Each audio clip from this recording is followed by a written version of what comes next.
Hoje, Central de Atendimento e Service Recovery, quando informação e relacionamento se encontram.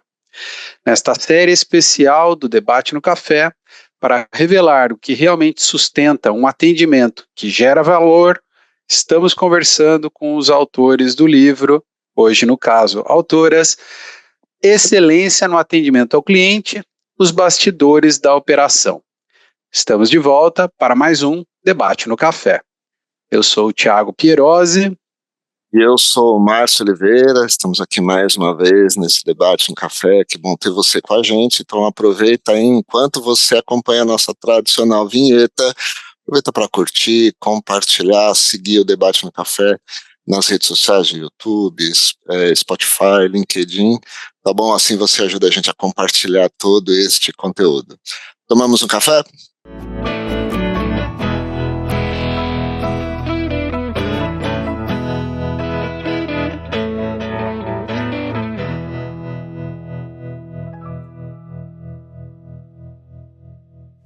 Para o papo de hoje, convidamos as coautoras do livro, Stella Platt e Mônica Rocha. A Stella é head da área de clientes na CertSign e escreveu o capítulo Central de Atendimento como um hub de informações. A Mônica é consultora, conselheira de empresa, professora e palestrante e assina o capítulo Service Recovery para transformar reclamações em lealdade. Stella, Mônica, sejam muito bem-vindas ao Debate no Café. Muito obrigada. Obrigada, prazer estar aqui com vocês. Ótimo, muito obrigado. Bom. E a gente também sempre começa aqui com o nosso tradicional brindezinho, então vamos brindar para começar bem esse papo. Nosso ritual aqui. Nosso ritual, faz parte da nossa cultura aqui, né? Os rituais culturais, tchim-tchim. Tchim-tchim. E a bebida livre. Apesar de ser debate no café, eu sempre falo que não necessariamente é um café, né? Hoje aqui eu nem conto o que eu tenho aqui na xícara de café, não é um café. Mas... Hoje o meu shot é duplo, Márcio. No meu copo também não é café. Mas normalmente é. Fica aí, ó, quem quiser... Hoje é uma Quem quiser opinar sobre o que tem dentro dos copos, pode escrever também. Então tá bom, obrigado, gente. Muito legal. Bom, Mônica, Stella, a gente tem começado os episódios aqui da série do livro fazendo uma pergunta para que vocês resumam para a gente qual foi o grande objetivo de vocês quando vocês escreveram os seus respectivos capítulos. Se vocês puderem trazer um pouco dessa visão para a gente. Tá bom, eu vou começar, tá, Mônica, rapidinho. Eu trabalho na área há mais de 30 anos, desde a época de chamar SAC, call center, central de relacionamento, central de clientes, central de solução, até a era CX, que a gente vem vivendo aí nos últimos 10 anos. E eu sempre falo, todo mundo diz assim, Stella, como é que tu consegue, que é muito tenso, né, recebe muitas reclamações e muitas dores, porque a gente sabe que ninguém acorda de manhã dizendo, hoje eu vou ligar para a central de relacionamento do meu produto, né? Ninguém faz isso do meu serviço. A gente liga, ou a gente entra em contato, ou a gente interage com as empresas quando a gente tem uma necessidade, uma dor, né? E eu entendo que cada contato, ele é uma oportunidade de melhoria, uma oportunidade de aprendizado da empresa, de aprendizado de como é o seu cliente ou como pensa o seu cliente. Então, eu pensei, eu quando fui convidada, né, pela Andréia para escrever esse capítulo, eu me senti super feliz porque a gente coloca em palavras, né, exatamente o que é o nosso dia a dia e compartilhamos um pouquinho da nossa experiência, né, para um público em geral. É isso que me motivou mais. Legal, obrigado, Stella. Mônica, por favor. Quando a Andréia me convidou para escrever o capítulo, além de rememorar os services recoveries que eu passei, e relembrando também bastante, não só o que eu passei como pessoa física, mas muito do que eu vivenciei dentro das organizações por onde eu passei.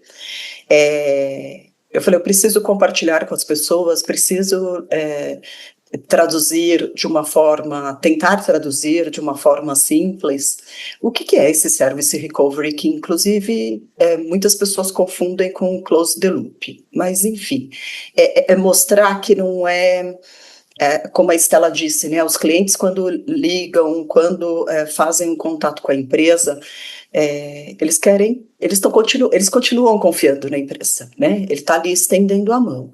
Então, o Service Recovery mostrar que não é ciência de foguetes, né? Como eu escrevo no livro. É algo que precisa ter processo, precisa ter uma organização. Então, eu quis trazer para o capítulo do livro exatamente deixar isso claro, né?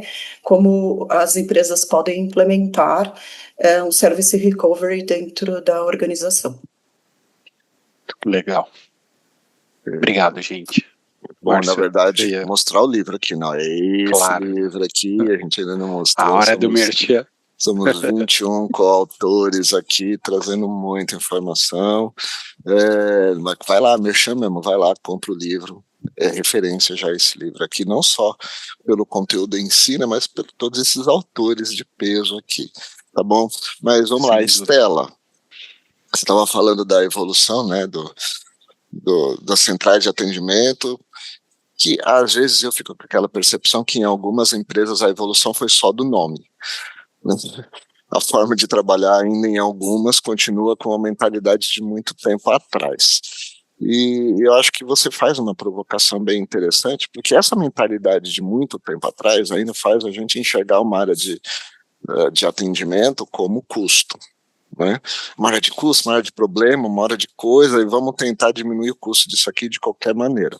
Mas, na verdade, a provocação que você faz no seu capítulo é bem interessante, que não é olhar para ela como custo, mas como um hub de informações, e de fato é uma área rica de informações. E diferente de alguns anos atrás, a gente nem tinha tanta tecnologia assim para conseguir lidar bem com o volume de informação que estava lá. Hoje tem, né, para registrar, para pegar, para tratar, para olhar, para analisar. Hoje a tecnologia te permite, de fato, usar bem a informação. Mas, dessa provocação que você faz, quais você acha que têm sido as grandes dificuldades das empresas, que impede de olhar para uma central como, de fato, um hub de informações? É questão tecnológica, é questão cultural, liderança, falta de visão, enfim, o que tem, o que você tem enfrentado, tem visto por aí, né? Eu vejo que tem 3 pilares que precisam ser trabalhados, que é pessoas, processos e sistemas, né?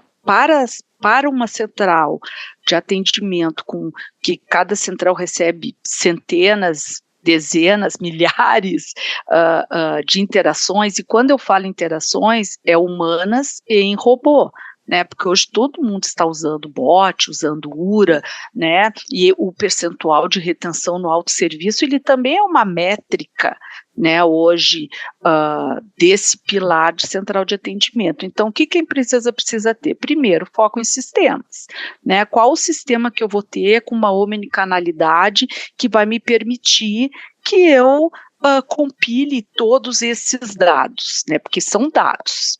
Segundo, processos, né? Quais são os processos que eu tenho para coletar esses dados e transformar a informação em conhecimento e depois em aprendizado, né? Porque isso é importante, a melhoria contínua vira um aprendizado.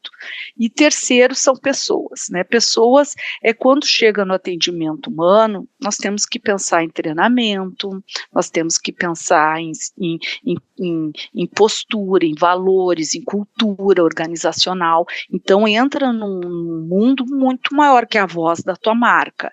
Então, esses 3 pilares, eles têm que andar juntos e de uma forma muito eficiente. Nesse contexto, aí eu vou colocar uma coisa que nem tá no nosso script aqui, mas eu gosto de fazer essa provocação. Pode provocar. Nesse contexto... Eu já fiquei até quieto aqui, porque eu já sabia que vou até tomar um gole do meu café. Nesse contexto, é que a gente estava falando aí dos 3 pilares, né? Quando a empresa olha para a sua operação, tem as suas decisões, aí ela fala assim, vou fazer dentro de casa, vou terceirizar. Vou fazer dentro de casa, vou terceirizar. Como que fica quando ela escolhe, por exemplo, não fazer dentro de casa? Quais são os desafios? Porque, assim, eventualmente pode ser uma boa opção, não é só necessariamente contra a terceirização, mas às vezes a gente faz uma terceirização cega, né? Manda para lá e eles que se viram. Como fazer quando a opção, então, não é dentro de casa, que eu acho que é pouco, não é mais fácil lidar, mas está um pouco mais na sua mão lidar com esses pilares, do que quando você tem um terceiro, então?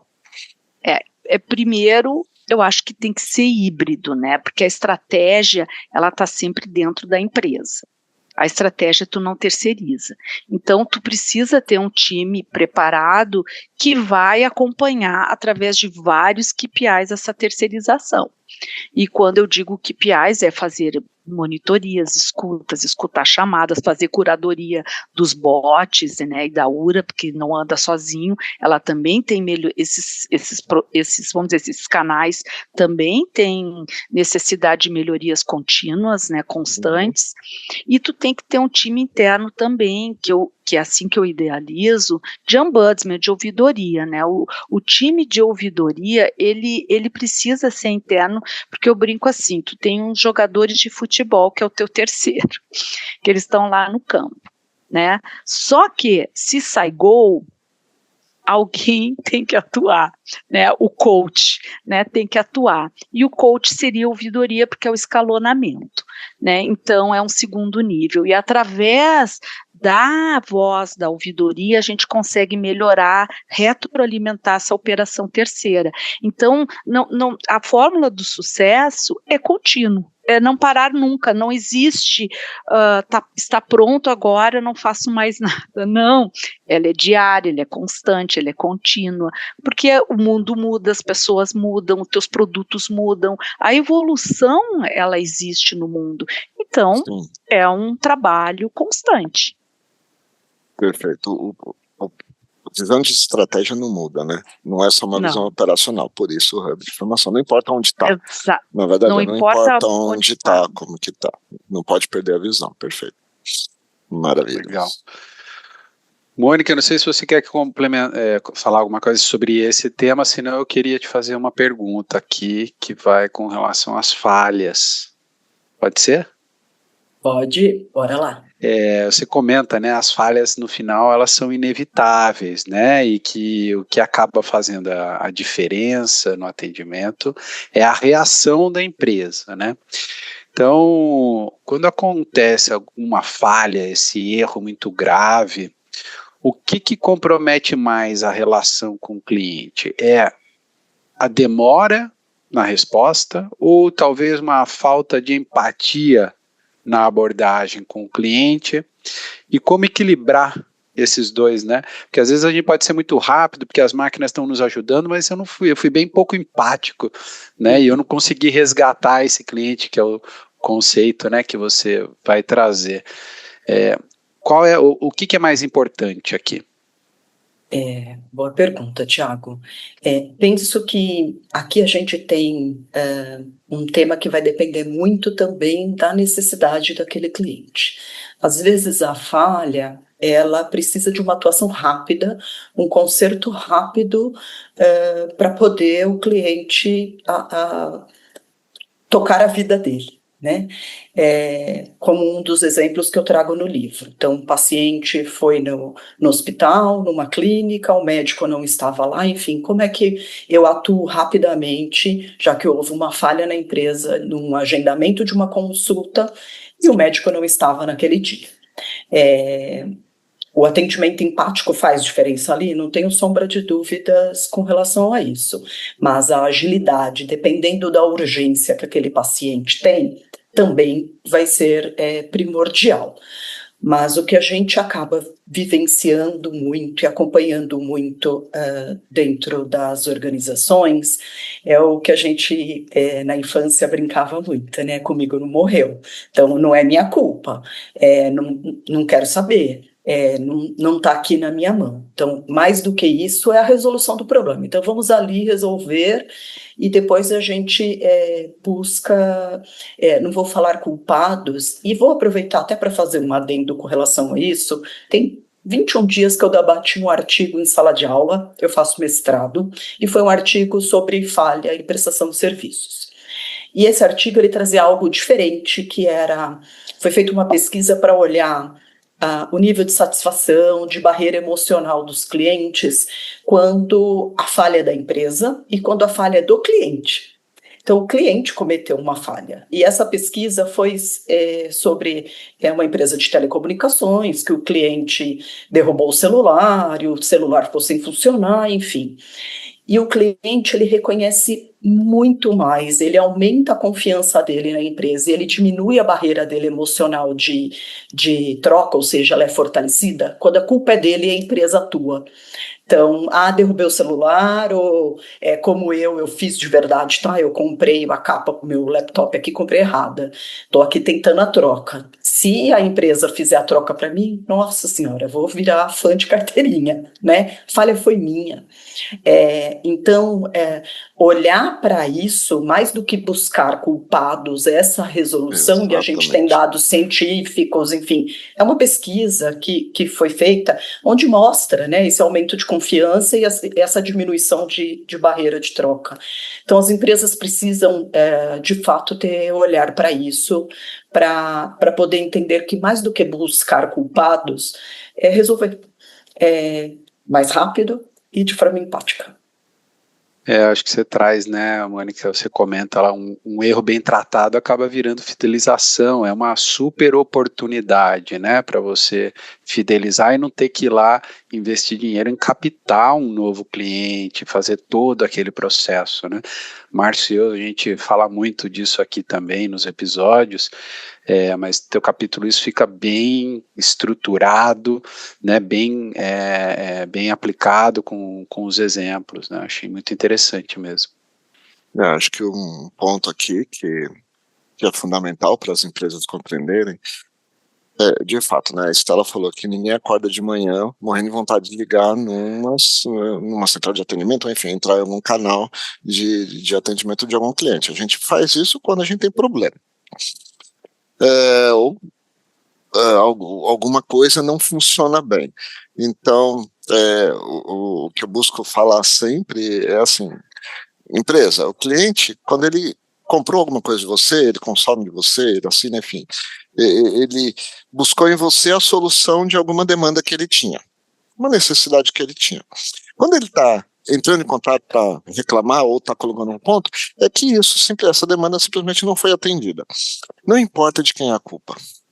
Né? Então, o cliente não tem sempre razão, né? Mas não significa que a empresa tem, então. E aí a discussão, né, Mônica, não é sobre culpa, né? Porém, o que talvez as empresas não entendam, e aí que é importante o que você reforçou, Mônica, é que assim, independente de questão de culpa, às vezes a culpa é da empresa, ela tem que resolver. Às vezes a eventual culpa é do cliente, mas não significa que a empresa fala, então, a culpa é sua, não dá. Não, muito pelo contrário, ela se coloca como uma solucionadora, né? E esse é o ponto que talvez muitas empresas não conseguem entender ainda, né? Se coloca como uma solucionadora, mesmo quando a eventual culpa for do cliente, não for sua, porque a discussão não é sobre culpa, não é sobre responsabilidade. E numa relação entre uma empresa e o cliente, a responsabilidade da empresa, porque o outro lado é o cliente, é o outro que paga. Se você recebe simples assim, se você quiser manter ele pagando, dá um jeito, né? E depois vai entender por que aconteceu o problema, por que ele falhou, por que ele errou, e eventualmente você tem até processos para melhorar de educação para o cliente, que vai minimizar isso lá na frente, né? Mas é tirar um pouco o peso de discussão de culpa, de problema, de não pode, processo engessado, tá? Que não dá, e paciência, problema seu, se vira cliente, né?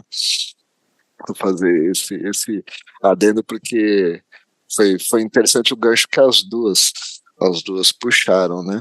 E contribuindo um pouco, Márcio, com isso que você trouxe, o cliente, também nesse artigo que a gente discutiu em sala, o cliente ele quer participar, ele leva muito em consideração aquilo que a gente fala muito de cocriação.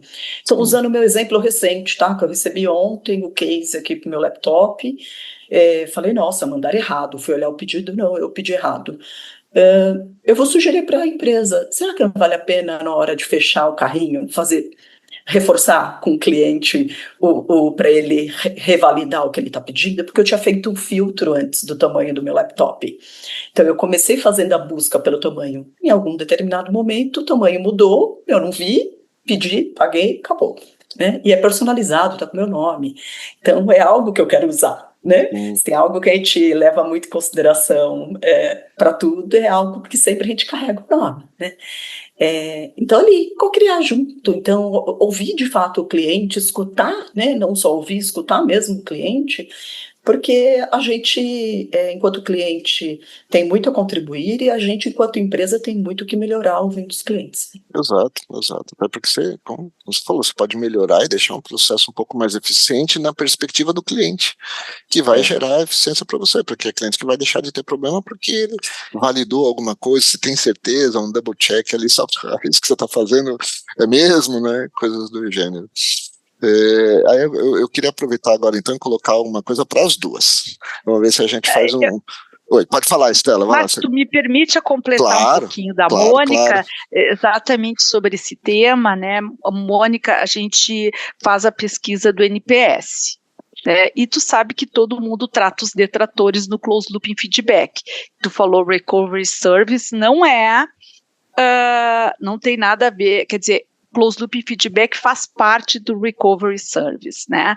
Mas o que é muito interessante é como metodologia, quando a gente pega a nossa pesquisa de NPS, a gente vê clientes escrevendo um livro, né? Então ele não só dá nota, mas ele escreve bastante. Esses clientes que escrevem bastante, a gente já faz um contato com ele para explorar mais toda a jornada dele, porque a gente entende que ele quer participar, né? Ele quer co-criar com a gente. Então, assim, eu acho que esse feeling, né, de entender aquele que gosta de participar, porque tem todos os estilos de clientes, aqueles que só quer seu problema resolvido. Então, eu acho bem interessante tu trazer esse tema da co-criação, porque faz parte do nosso dia a dia. Achei bem pertinente tu trazer esse ponto, Mônica. Obrigada. Legal. Bom, vamos tentar misturar então agora as duas coisas aqui. Vamos fazer uma pergunta para as duas. Né?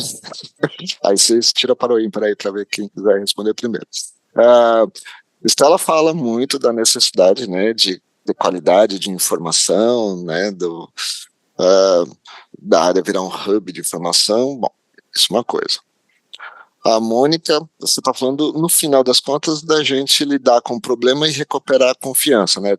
Tentar inverter o problema e transformar o problema numa oportunidade. Para fazer isso, a gente também precisa ter informação dos dois lados, e muitas vezes a informação do próprio cliente e a disponibilidade de ouvir para ouvir a informação do cliente e conseguir inverter algumas coisas.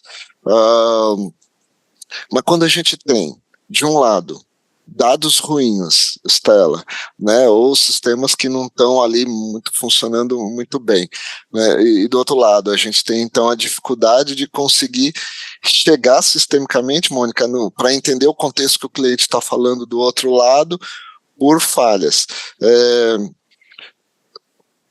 Como resolver isso, ou como, às vezes, tentar contornar essas duas coisas? Porque, na prática, no dia a dia, a gente não vai encontrar mundo perfeito de nenhum dos lados. Como eventualmente contornar? Que dica vocês dariam? Como que vocês lidariam para tentar contornar essas eventuais dificuldades, mas ainda assim tentar ter uma certa eficiência aí na coisa?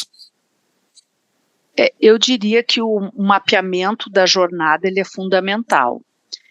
Então, o que uma empresa poderia fazer? Eu não tenho dados confiáveis. Bom, toda empresa tem a jornada de compra, né, a jornada de utilização, né, que o cliente já está lá utilizando o teu serviço ou produto, né, e depois tem a jornada de renovação, ou uma nova compra, né, ou uma renovação. E através do mapeamento de quantas chamadas tu recebe em cada jornada, quantas interações tu recebe em cada jornada, isso já pode ser um indício para tu começar a fazer um trabalho mais profundo, seja através de uma metodologia como o NPS, ou como uma pesquisa quali, né, que aí significa tu realmente fazer focus group, ou trazer alguns clientes para falar mais perto, ou tu trabalhar com CSAT ou outras formas, se tu não tem uma central de atendimento que possa te servir como uma hub, né? Então, tu tem outras formas de medir, elas são todas complementares. Boa. Indo bem em linha do que a Estela trouxe, eu penso aqui no modelinho quase que de um PDCA, né, que é até um desenho que eu coloco ali no capítulo. Então, olhando do ponto de vista de jornada e do negócio, né, da organização, se planejar. Então, eu preciso me organizar antes. Então, eu tenho um negócio, vou trazer aqui aviação, né? Eu sou uma empresa de aviação, eu sei quais são os possíveis problemas que eu terei com o meu produto. Atraso de viagem, voo cancelado, bagagem perdida, bagagem atrasada, bagagem que quebra. Então, eu já tenho dentro do meu mapeamento, da minha prestação de serviço, quais são os possíveis problemas que eu terei. Então, eu me planejando, eu olhando quais são os possíveis problemas que o meu negócio pode ter na prestação do serviço, trazer, tá bom, como é que eu posso resolver isso? Então, para clientes que o voo atrasa, qual é a atuação? Para clientes que o voo cancela, qual é a atuação? Muito mais do que só estar respaldado por legislação ou por órgão regulador, dentro daquilo do negócio, daquilo que você se comprometeu com um cliente, no caso, por exemplo, da aviação, de levar do ponto A para o ponto B.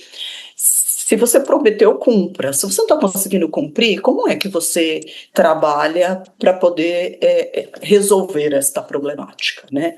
Então, indo bem nessa linha do que a Estela trouxe de jornada, então, dentro da jornada de compra, quais são os possíveis problemas que eu posso ter? Uma jornada de uso, quais são os possíveis problemas que eu posso ter? E dentro dessa possibilidade de problema, trazer quais são as possibilidades de ações, porque eu comento, né, e costumo comentar nas minhas aulas e palestras também, que a gente fala muito de preciso empoderar o time de frente, preciso empoderar meu time, seja da central de atendimento ou o que for, quem está em contato com o cliente.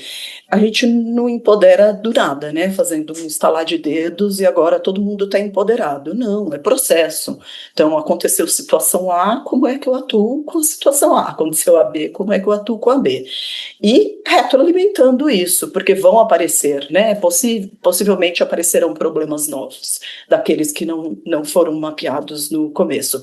Como eu retroalimento a cadeia para poder desenhar solução novamente?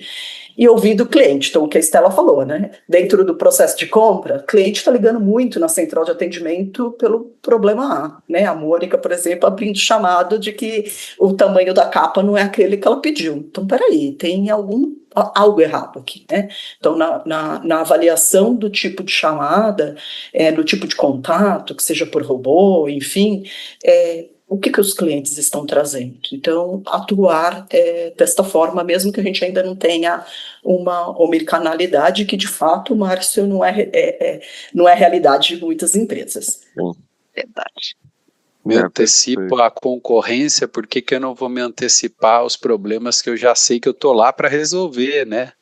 Se o foco aqui é olhar para o cliente.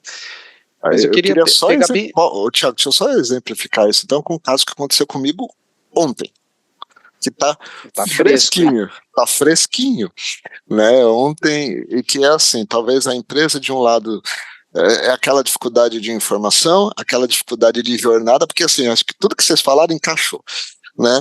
E a dificuldade de se preparar previamente, né? Eu sou assinante de um serviço de internet, né, um provedor, e aqui com os dados, com as coisas da empresa, e eu pago trimestralmente, né? E calhou que trimestralmente foi, né? Assim, chegou aquela e-mail, cobrança, o valor, tá? Aí você fica olhando para caro isso, né? Aí eu fico recebendo outras coisas dele com promoção disso, promoção daquilo, né? Cyber Monday, não sei das quantas, que teve recentemente e tal. Eu tinha recebido, eu falei, deixa eu olhar isso aqui. Eu tinha recebido, eu sou cliente, né? Eu já sou cliente, mas recebi a promoção. Aí eu entrei e falei, cara, o povo tá pagando bem menos do que eu pago pelo um serviço que um pacote aqui que vem até mais do que eu faço, né? Vou entrar no meu painel, quero mudar o meu plano. Você entra no painel, você só consegue fazer upgrade, você não consegue fazer downgrade, você não consegue mudar para um plano mais barato. Você só consegue mudar para um plano mais caro, né? Eu falei, claro, óbvio, né? Tá bom, vou fazer a jornada do saque. Quero falar com alguém, porque dá para. Quero migrar meu plano, né? O WhatsApp entra, fala caiá lá, né? Coisa, e vai no bot, vai. Ela vai te fazendo interação na pergunta e eu vou falando 2 vezes a mesma resposta para ela falar, então essa resposta tem que ligar no saque. Você já tinha dado uma opção, então você já poderia saber pelo menos há umas 3 interações atrás que eu tinha que ligar no saque. Então liga no saque, só que ela não me deu o telefone de saque. Você tem que ligar na central de atendimento, tá bom. Aí eu entro no site, eu rego central de atendimento, 9 opções na URA, porque acabou o número, né? Na última não tinha nenhuma opção que você se identifica, não tinha nenhuma opção para aquilo que eu queria fazer. O que a gente faz? Qual será que é a opção que eu vou ser atendido mais rápido, né? Fui nessa aqui, fiquei 20 minutos no telefone e não fui atendido. Eu falei assim, eu vou esperar, isso aqui vai virar case, quero ficar, né? Vou ficar no telefone, não foi. Desliguei e falei, opção errada, vou tentar outra opção das 9 lá, que tá bom. Uma eu vou achar que vai me cair mais rápido no atendente. Aí eu escolhi uma outra lá que caí mais rápido no atendente, falo, explico tudo. Ele, então eu vou te transferir, o famoso vou te transferir para a área. Aí me transferiu para a área, explico tudo de novo, me identifico de novo, ela acha meu cadastro de novo, aí ela explica tudo, aí eu caí no ponto onde talvez as empresas ficam reféns quando você tem um processo, uma jornada mal estruturada, os processos não previstos, né? Por que eu vou ligar, né, fazendo isso? Eu sou cliente, estou recebendo comunicação de promoção, não deveria, se eu não consigo migrar facilmente, né? Aí problemas de CRM também, mas enfim. Que é depender da personalidade do atendente, né?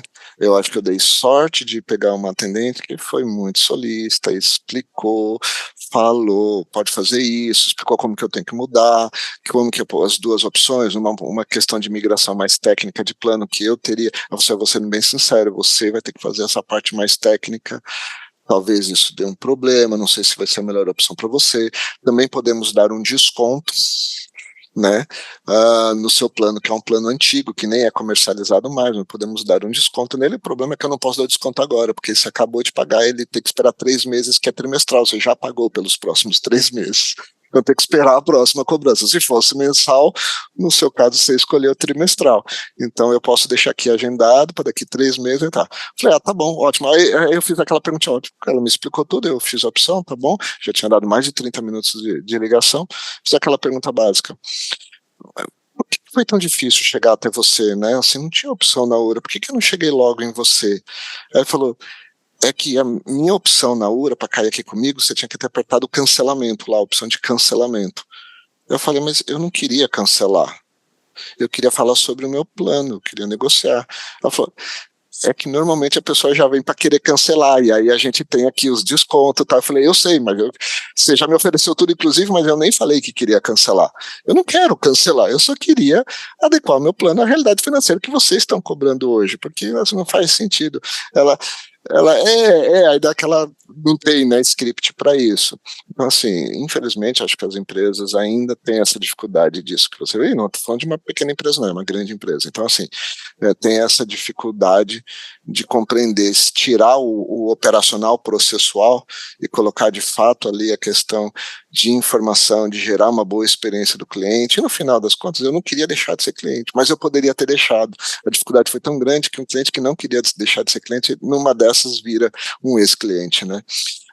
Eu dei o exemplo que eu estava com ele na cabeça, assim, se elas falarem, eu acho que pode encaixar e contar um pouco da nossa experiência, porque é o que vocês estão vivendo no dia a dia, né? Que a gente tenta mudar. A sua barreira de troca emocional foi rebaixada, né? Quando, por ter passado por tudo isso, você falou, não estava pensando em trocar, mas pode ser que eu comece a pensar daqui a pouco, né? Vou ficar e a atento. gente... E uma falha maltratada ela é custo, né? Porque é retrabalho.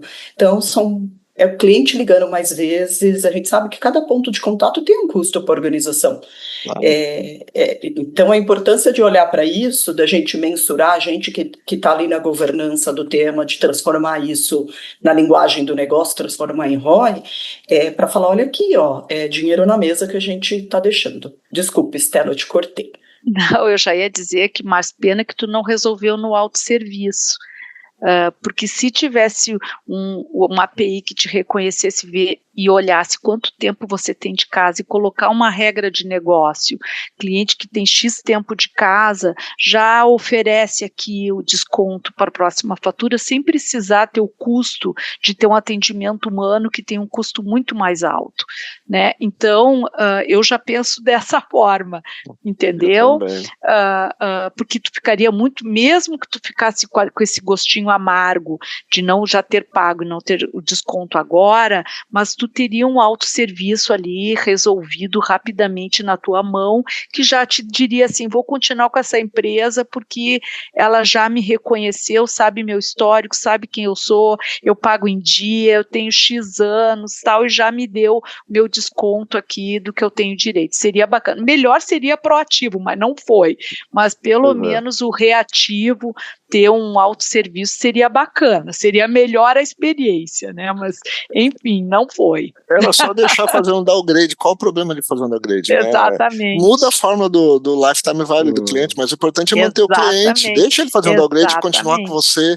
Né? Márcio, você não precisa nem falar o nome da empresa, mas eu tenho minha suspeita já. Não vou falar, né? Eu também. Não, nem precisa, né? Mas a gente tem experiência em telecom, Stella e a Mônica e eu passamos por telecom.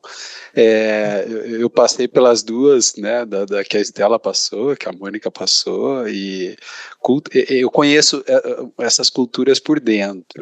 Mas aí, no cultural, caso, não é nenhuma dessas duas. Cultural, não é. Eu acho que não é um tema de atendimento, sinceramente. Não. Eu acho que o atendimento ele está pensado para ser desta maneira.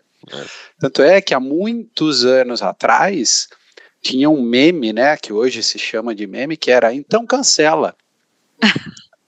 Então cancela, a pessoa ligava, né? Era uma piada que, infelizmente, era uma verdade. A pessoa ligava no call center e a pessoa do call center atendeu, o atendente ali, né? Tal, então cancela. Ela não queria saber o que a atendente estava falando. Então cancela, então cancela. Então, aí ele conseguia a melhor oferta disponível da empresa, com o então cancela. Exatamente. Infelizmente. Mas eu queria aproveitar esse tema do atendente que a gente estava falando, a Mônica trouxe um pouquinho lá atrás, que a gente também quer que esse atendente tenha uma certa liberdade, né? E, Stella, você traz lá no teu capítulo que esse atendente ele faz um papel de um infomediário. Certo? Ele é um intermediário da informação. Sim. Como que esse atendente pode ir além do script dele, sem ele se sentir inseguro, porque muitas vezes também, se ele erra, vai ser penalizado, sem que ele cometa um erro de trazer, de repente, uma informação ruim, e sem que a empresa perca o controle. Como fazer isso? Primeiro, Thiago, eu não gosto de script, né? Eu gosto de roteiro. Então, assim, tu tem um roteiro que tem que ter um início, meio, fim, como uma redação, como qualquer situação, mas eu não gosto do script. Eu acho que engessar através de script é tu treinar a repetição e não tu treinar a inteligência. E com todas essas automações que a gente está falando, quando chega no humano, precisa ser humano. E precisa ter a inteligência. Então, inclusive, as nossas avaliações de qualidade, que eu entendo que são as adequadas, são aquelas que não olham mais o script, sim olha o contexto, né? Se o problema foi resolvido. Eu acho que essa é a grande questão, né? O problema foi resolvido? Sim. O registro foi feito correto? Sim, porque o registro tem que ser feito correto. Foi feito correto? Sim. Etapa concluída, né? Eu acho que este que é a grande questão. Como fazer isto é uma boa knowledge base, uma base de conhecimento para tu poder acessar a qualquer tempo, a atualização dessa base de conhecimento e Speech Analytics, que eu acho que essa ferramenta de Speech Analytics, tu não entra mais no 1 a 1, tu passa 10 mil, 100 mil, 1 milhão de interações dentro desse Speech Analytics e consegue te trazer o conteúdo muito melhor do que está acontecendo e tu poder corrigir teus processos, corrigir o knowledge base e corrigir todas essas causas raízes, que eu brinco são jornadas infelizes. Então, quando o pessoal traz as jornadas, eu digo, tá aí a jornada infeliz, né? É isso que a gente tem que pensar, exatamente. Eu brinco que é a jornada infeliz, tá, Mônica? Aqueles problemas que podem acontecer. Todo mundo que saiu do caminhão, né? Ele entrou numa parada e não chegou na outra. Como que a gente vai trabalhar, né? Então, é isso e ensinar o humano a trabalhar o cenário infeliz, porque o que vai chegar para ele são os cenários infelizes, né? São aquelas situações não mapeadas no teu processo, né? É isso que vai acontecer.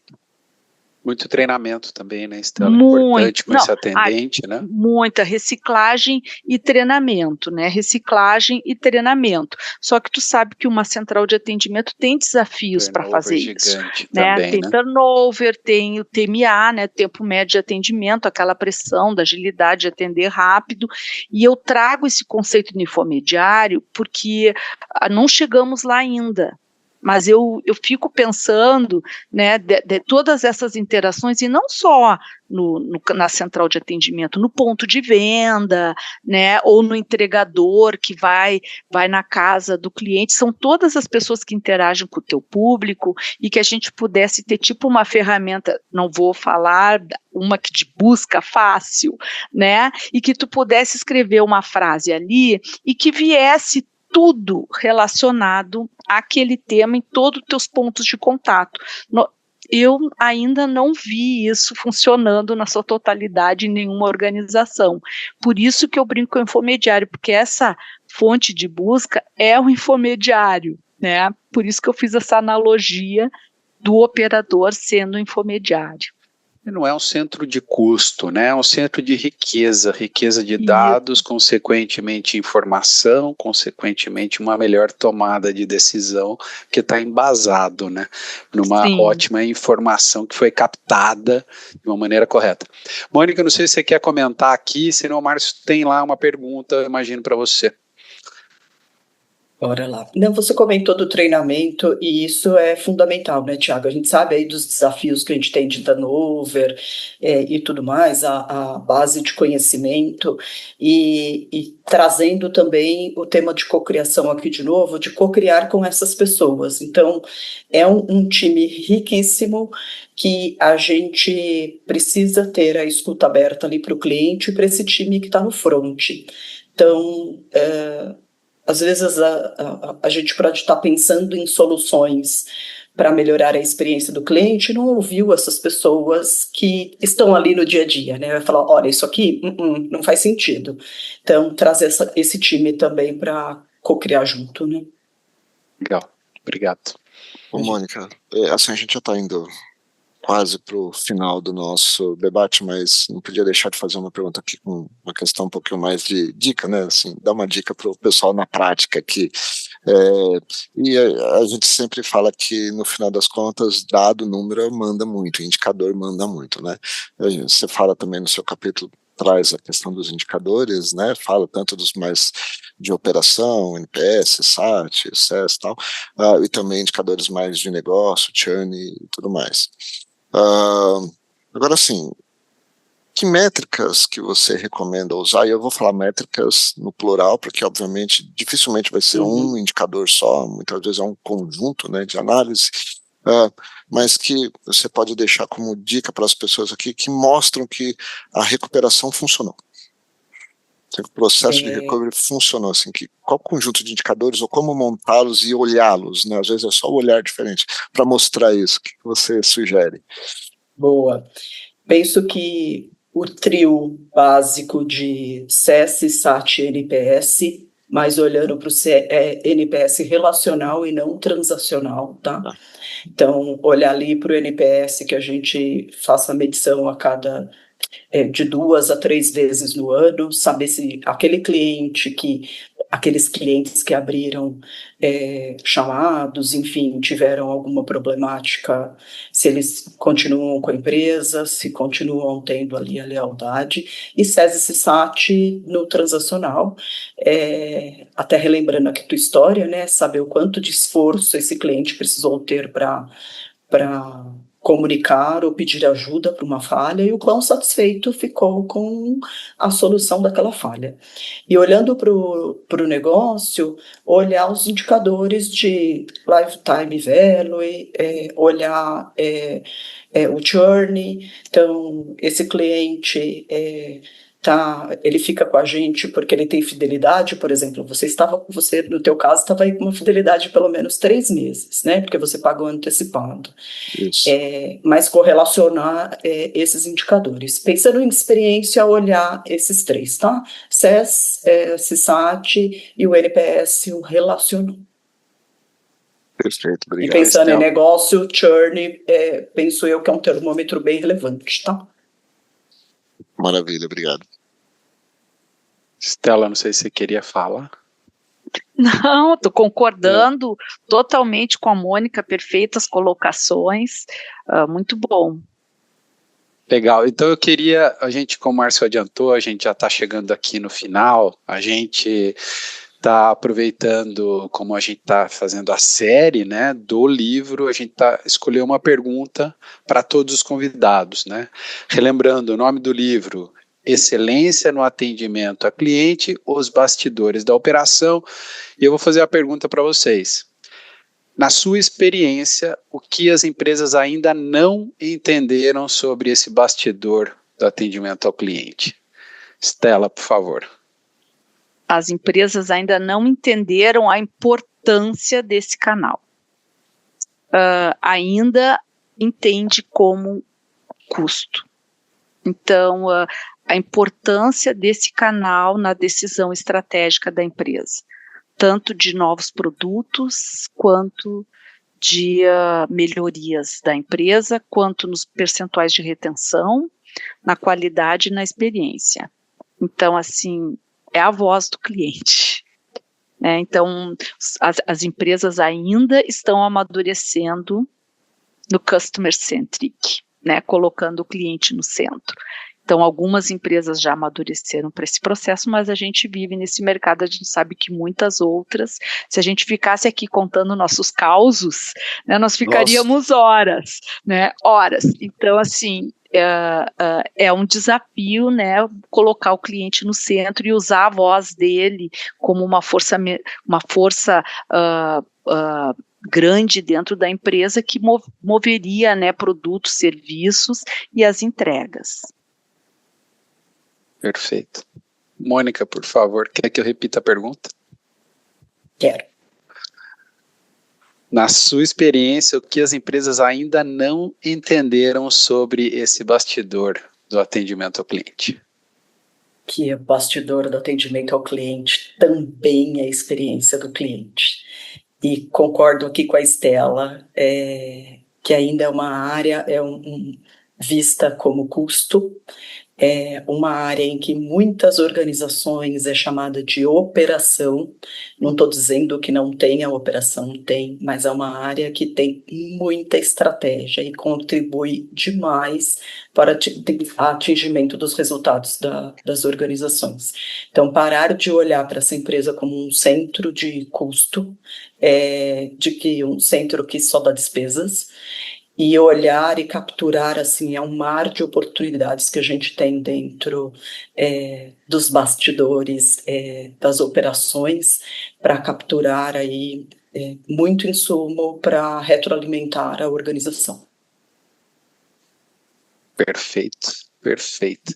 Gente, infelizmente, né, porque os capítulos de vocês, eles são tão densos e tão potentes. A gente aqui conseguiu falar 50 minutos sobre os 2 capítulos. É uma pincelada. Para mim foi super enriquecedor. Super agradeço a presença de vocês, a aula que vocês deram aqui pra gente. Estela, Mônica, realmente muito obrigado. Márcio, mais uma vez também muito obrigado por esse episódio. Eu me despeço, passo a palavra para a Mônica, para a Estela, para vocês fazerem os últimos comentários, depois o Márcio faz o fechamento para a gente do episódio. Obrigado, Eu gostaria de agradecer muito vocês a oportunidade. Passou muito rápido, foi muito agradável essa conversa. Recomendo aos leitores que adquiram esse livro.